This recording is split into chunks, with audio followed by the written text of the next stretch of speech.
یہ بیانیہ 9 مئی والے لوگ جو ہے وہ تو پہلے سے بنا چکے تھے اور انہوں نے جواب بھی دیا تھا، تو کیا عوام میں اب آپ لوگوں کی یہی بیانیہ آگے چلتا؟ بنگی صاحب تھینک یو. میں سمجھتا ہوں کہ ان لوگوں کو ہمارے ساتھ نہ جوڑیں. دیکھیں وہ موب ہے، ان کی سوچ نہیں ہے، ان کی عقل نہیں ہے، ان کی تاریخ نہیں ہے، ان کا حال نہیں ہے، ان کا مستقبل نہیں ہے. یہ بات میری یاد رکھیے گا. وہ پورا پریشر ڈال رہے ہیں اس لیے کہ جو بندہ جیل میں بیٹھا ہے، جو چوری میں قید ہے، جو اور چیزوں میں قید ہے، اس کو باہر نکال کے اس کو سپورٹ دے کے آپ وزیر اعظم بناؤ. ان کی لڑائی یہ ہے. میری لڑائی یہ ہے کہ آپ کو اس دور سے باہر ہونا ہوگا. عوام کو چھوڑے. وہ مجھے چنتے ہیں، وہ حاجی صاحب کو چنتے ہیں، یا وہ مثال ان ڈراموں کو چنتے ہیں جو ڈرامے آج فوج زبردستی لا کے اسمبلی میں بٹھا دیے.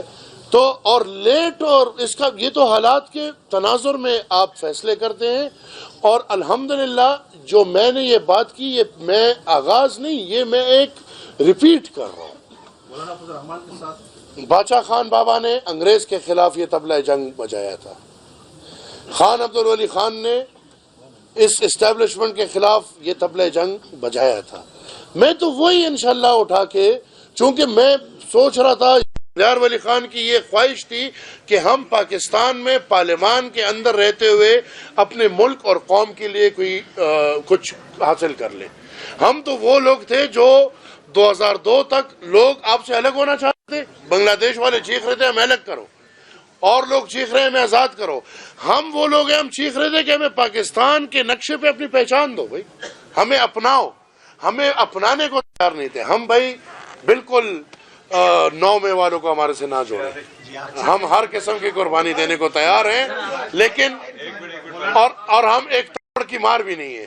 مولانا کی بیانیہ ہے تقریباً جی آپ نے باچا خان صاحب کا ذکر کیا، ولی خان صاحب کا ذکر کیا. اس سے قبل یہ ذکر تو قاضی فائز عیسیٰ بھی کر چکے ہیں کہ نیب پہ پابندی لگائی گئی، اس کا پاکستان کی جمہوریت پہ بہت زیادہ منفی اثر پڑا. لیکن اس وقت یہ ہے کہ جن چیزوں کی نشاندہی آپ کر رہے ہیں، اس کے نتائج اسی طرح کے خوفناک ہوتے ہیں. تو وہ اتنے پاکستان کی سیاست سے ہٹ کر دیگر چیزوں میں پاکستان کی ملٹری اسٹیبلشمنٹ انوالو ہو چکی ہے کہ اب ان کو نکالنا ناممکن کی طرح نظر آتا ہے. تو اس کے لیے عملی جو کام ہے وہ کس طرح کا ممکن ہے تاکہ ان کے ساتھ لڑائی بھی نہ ہو اس طرح کی کہ انہیں اپنے آئین کی حدود میں؟ دیکھیں ہمارا کسی ساتھ لڑائی نہیں ہے، ہماری کسی کے ساتھ بھائی لڑائی نہیں ہے. ہماری لڑائی اپنے عوام کی ہے، اور ناممکن کچھ بھی نہیں ہے. آپ مجھے ڈرائے نہیں. ملٹری اسٹیبلشمنٹ بہت مضبوط ہے، مجھے بھی پتہ ہے بہت مضبوط ہے. ہم وہ مار کھا چکے ہیں، ہم قید دیکھ چکے ہیں، ہم جلاوطنی دیکھ چکے ہیں، ہم گولیاں کھا چکے ہیں، ہم خودکش بمبار کھا چکے ہیں، ہم غداریاں کھا چکے ہیں. ان سب سے تو ملٹری اسٹیبلشمنٹ اور کیا کرے گی؟ تو لہٰذا وہ جتنی زورور ہے، ہم اتنے ہی انشاءاللہ عقیدے کے ساتھ اٹھ کے، اور کبھی تو یہ ہونا ہے نا. یہ اس بات کے ساتھ اگر آپ متفق ہیں کہ ہاں آئینی طور پہ ملٹری اسٹیبلشمنٹ، یا میں اس کو ٹرم دے دیتا ہوں ایک نیا ملٹیبلشمنٹ. پاکستان میں اسٹیبلشمنٹ از نتھنگ. ملٹیبلشمنٹ جو ہے اگر وہ مضبوط بھی ہے، لیکن اگر غیر آئینی ہے تو یہ ان رگوں میں وہ خون ہے کہ باچا خان نے کہا کہ انگریز بہت مضبوط ہے. کیا یہ ملٹیبلشمنٹ انگریز سے مضبوط ہے؟ نہیں، یہ تو غلام ابن غلام. تو انگریز کے خلاف جب ہم کر سکتے تھے تو ان کے خلاف.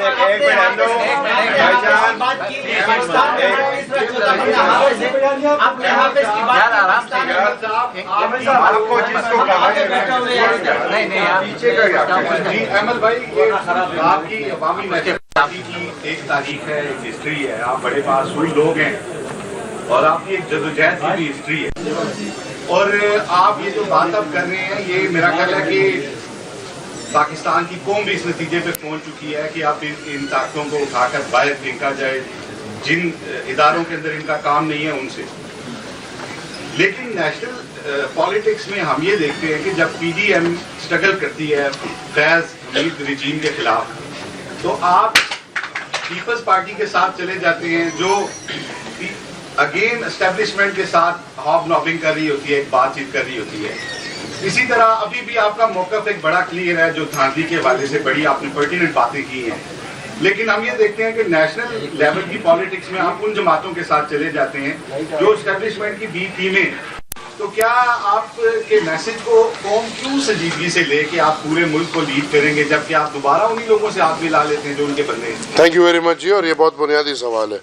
پی ڈی ایم کی جہاں تک بات ہو تو میں پھر فار دا ریکارڈ یہ کہنا چاہتا ہوں کہ پی ڈی ایم سے ہمیں نکلوایا گیا تھا. جو شو کاز نوٹس, اگر آپ سب کو یاد ہو, ایک شو کاز نوٹس دیا گیا تھا, اور انٹرا پارٹی مطلب کہ کوئی شو کاز نوٹس کیسے ایک دوسری پارٹی کو کوئی شو کاز نوٹس دے سکتے ہیں, اور کوئی مطلب کہ ووٹنگ میں ہم سب حصہ لے رہے تھے اس وقت, اور ہر پارٹی حصہ لے رہی تھی. جہاں ابھی کی بات اگر آپ نے کی تو دیکھیں, میری قوم جو ہے پختون قوم, جناب آصف علی زرداری صاحب کے ذات کے مقروض ہیں ہم. اگر ہم نے یہ فیصلہ کیا ہے کہ ہم آنے والے صدارتی انتخابات میں اپنے ووٹ 1 ہو 2 ہو 4 ہو 5 ہو وہ ہم جناب آصف علی زرداری صاحب کو دیں گے, تو اس میں ہماری صرف 2 باتیں ہیں. نمبر 1 کہ ہمیں وہ چیزیں یاد ہیں کہ جو جناب آصف علی زرداری صاحب نے ہماری قوم کے لیے کی ہے. ہمارا بہت بڑا مسئلہ صوبائی خود مختاری تھی ہے, اور اس میں جناب آصف علی زرداری صاحب ہمارے ساتھ بالکل ڈٹ کے کھڑے ہوئے اور وہ آئین پاس کیا.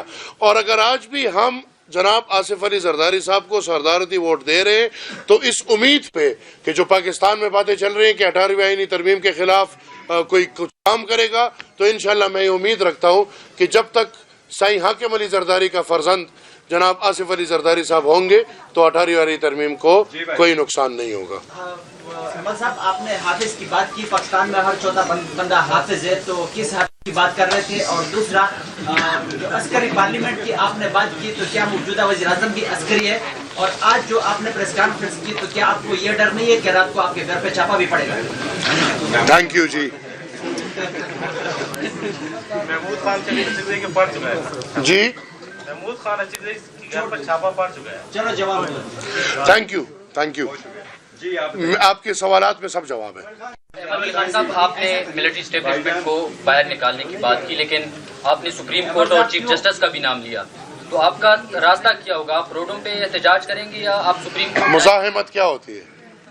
مزاحمت تو یہ بھی ہو سکتی ہے کہ ہر قسم کی مزاحمت ہوگی, ہر قسم کی مزاحمت ہوگی. صاحب, عبداللہ بومن ڈان سے, کیا آپ سمجھتے ہیں کہ جو عمران خان صاحب کے خلاف سال 2022 میں عدم اعتماد کی تحریک لائی گئی اسٹیبلشمنٹ کے, اس ملاقات میں جو جنرل باجوہ صاحب کے ساتھ ہوئی تھی, میرے خیال میں نائب خان حسین صاحب بھی موجود تھے, کیا آپ سمجھتے ہیں کہ وہ ایک ایسا بائی ڈیزائن اپروچ تھا جس سے عمران خان اور تحریک انصاف کو دوبارہ زندہ کیا گیا؟ ایک, اور دوسرا یہ کہ عدم اعتماد کی تحریک کے بعد آپ کی ریاستی اداروں کے کچھ اہلکاروں سے ملاقاتیں ہوئی تھی جس میں آپ کی پارٹی کے کچھ لوگ بھی شریک تھے, کیا باتیں وعید ہوئے تھے جس میں انہوں نے ان وعدوں سے شکریہ؟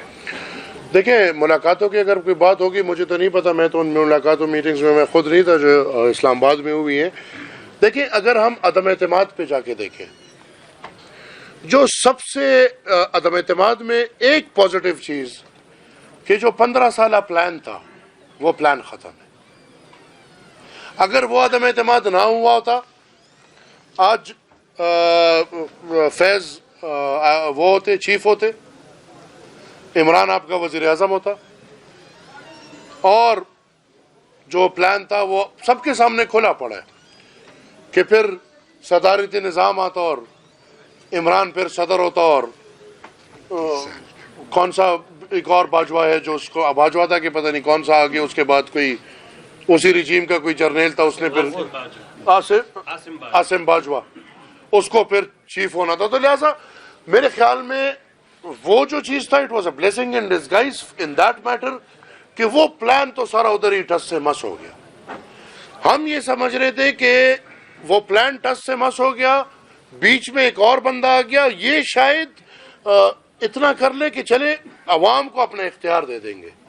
لیکن بدقسمتی سے جو پھر بیچ میں بندہ آ گیا, اور اس کے ہوتے ہوئے جو انتخابات ہوئے ہیں اور میں یہ بھی وضاحت چاہوں گا، آپ کے سوال میں مجھے یہ بھی بات واضح ہے کہ کم سے کم ہمارا آرمی چیف یہ بھی وضاحت کرے کہ 7 دن امریکہ کا دورہ جو انہوں نے لگایا الیکشن سے پہلے اور امریکہ میں ان کی ملاقاتیں ہوئی، ان میں کیا کیا ملاقاتیں ہوئی اور پاکستان کے لیے کیا پلان لے کر آئے ہیں۔ ہمیں پتہ ہے، آپ کو پتہ ہے کہ ہمارے ملک میں اصل کرتے درتے کون ہیں، اور پھر ان کے آنے کے بعد جو انتخابات ہوئے اور پھر 2 اتنے رول ماڈل جس کو بالکل سب نے بڑے فرشتے بنا دیے، ایک طرف ہمارا آرمی چیف، ایک طرف ہمارا یہ سپریم کورٹ چیف، تو دونوں کو فرشتے دکھا کے ان کے ہوتے ہوئے جو الیکشن بدترین الیکشن ہوئے، پورے قوم کے حق پہ جو ڈاکہ ڈالا گیا ہے، وہ میرے خیال میں کوئی نہیں سوچ پا رہا تھا کہ شاید یہ ہو پائے گا، لیکن جو بری طرح ہوا ہے اب اس کی میرے خیال چیک اپ ہونا چاہیے۔ صاحب یہ فرمائیے گا کہ محمود خان اچکزئی صاحب بھی یہی فرما رہے ہیں اور کل اختر مینگل صاحب نے بھی پارلیمنٹ میں یہ کہا کہ ہمارے لوگ مان ہی نہیں رہے تھے کہ ہم پارلیمان کی جانب جائیں، اور ہم اپنے نوجوانوں کو قائل کر رہے تھے کہ ہمیں پارلیمان میں جانا چاہیے، لیکن ان نتائج نے ان کے موقف کو درست ثابت کیا، ہمارا موقف غلط ہے۔ کیا آپ ان کی اس بات سے اتفاق کرتے ہیں؟ یہ جو نتائج ہے، دوسرا سر یہ جو تحریک آپ چلا رہے ہیں اس پہ کیا آپ اپنے پرانے دوست جو زرداری صاحب ہیں اور بورڈ کو عزت دو والے ان کو بھی دعوت دیں؟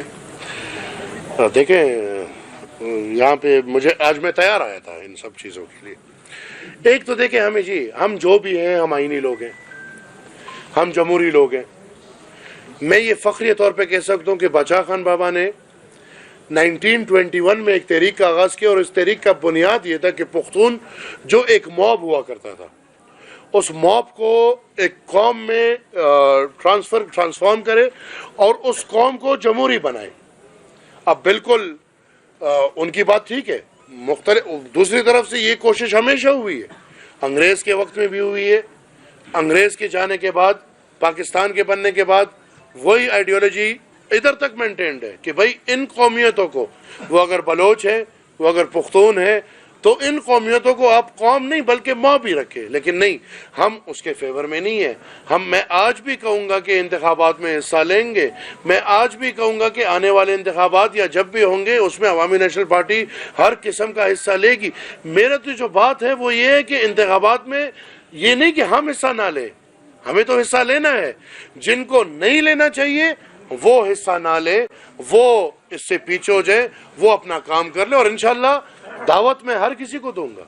میرا ایک نقطہ ہے، اگر اس نقطے پہ میرے ساتھ ووٹ کو عزت دو والے چلتے ہیں، اگر اس نقطے پہ میرے ساتھ پاکستان کب پہ چلے، اگر اس نقطے پہ میرے ساتھ جو بھی چلتا ہے میں اس کے لیے راضی ہوں، بلکہ میں اس کے پیر پڑنے کو تیار ہوں، لیکن میرا واحد نقطہ ہے اور وہ یہ ہے کہ فوج کا کردار ختم ہونا چاہیے پارلیمان سے۔ کے پی کے کی بات کر رہے ہیں، آپ نے کشمیر دیکھ رہے ہیں، گلگت بلتستان دیکھ رہے ہیں، پورے 4 صوبے دیکھ رہے ہیں، وہاں پہ تو مطلب آپ نے خود کہا ہے کہ پورے ملک میں ایک ہی حالت ہے، ایک ہی حالت ہے۔ اس سے کیسے آپ مطلب اس کے چھٹکارا کوشش کریں گے، انشاءاللہ کوشش کریں گے۔ یہ بہت مشکل میں کام ہوتے ہیں، اور یہ بھی یاد رکھیں سنجیدہ لوگ کم ہوتے ہیں، اور انشاءاللہ کم سنجیدہ لوگ ہی مل کے اس کوشش کو آگے بڑھائیں گے۔ قطرہ سمندر بنے گا اور انشاءاللہ یہ سمندر اس نظام کو ٹھیک کرے گا۔ جی بی بی سر، جیسے آپ نے تحریک کی بات کی اور کہا کہ ہم ہر قسم کی مزاحمت کریں گے، تو کیا یہ مزاحمت سول نافرمانی کی تحریک میں بھی بدل سکتی ہے؟ وقت آئے گا، وی ہیو آور آپشنز۔